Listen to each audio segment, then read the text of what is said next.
In the winter of 2001, we visited the home of Martine Sarondegay, who is the singer for a queer punk band called Limp Wrist.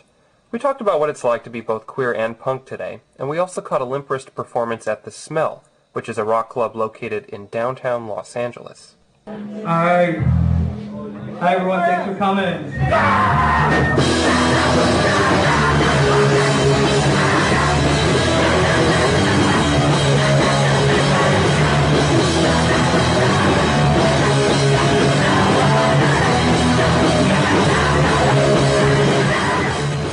Alright, Limp Wrist started about, I'd say, over 2 years ago, and it basically started via a phone call that I had with the guitarist.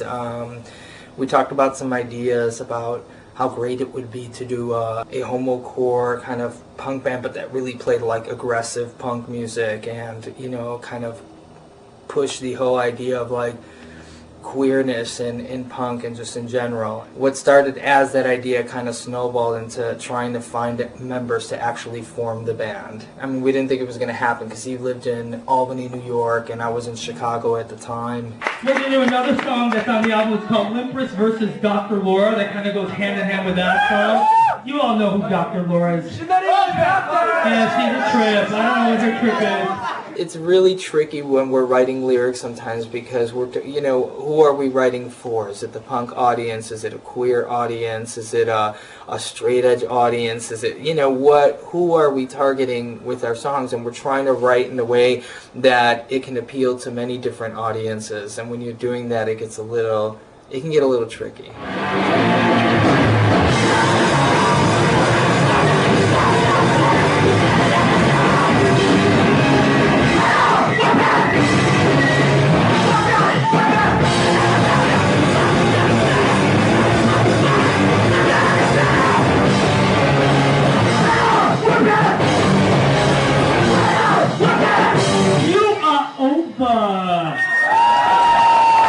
Is there any unifying element to the queer core scene right now? You know, it depends on the towns you go to. I mean, there's homocore kids or queer punk kids all over the country, all over the world, and there's no such thing as, number one, a very minimal punk scene, and number two, a queer punk scene. That's really getting tough. So, you know, I would wish, you know, I think it would be great to say, oh yeah, there's just an amazing network of you know, queer punk kids all over the world, and it's just, I think it's, you know, it's happening, but it's moving really slow.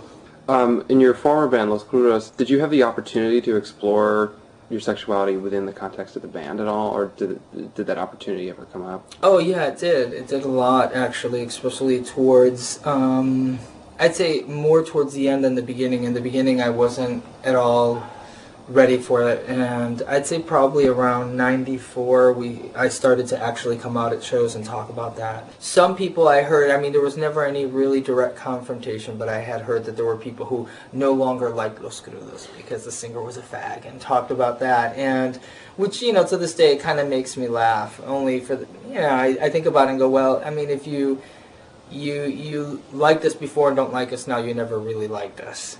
We talk about, like, you know, the straight edge scene, because a lot of us were part of the straight edge scene and still are. For so many years, we would get these flyers and record covers with the really beefed up drawings of boys, and we were just like, oh, this is so fucking hot, right?